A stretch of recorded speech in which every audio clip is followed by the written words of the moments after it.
Hello అండి. మొన్న మనం లెహంగాకి నడుంకి పట్టీ ఎలా వేయాలో చూసాం కదా.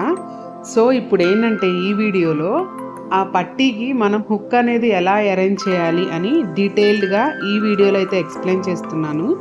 స్కిప్ చేయకుండా జాగ్రత్తగా చూడండి. ఎందుకంటే నేనైతే ఇది ఉపయోగపడుతుందనే ఈ చిన్న వీడియో అయినా సరే మీకు ఈ విధంగా అప్డేట్ చేస్తున్నాను అనమాట. ఓకేనా అండి?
ఈ వీడియోలో మీకు డీటెయిల్గా అర్థమైందని అనుకుంటున్నాను.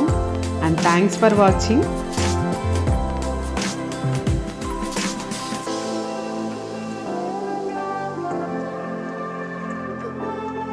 Please subscribe my channel. Thank you.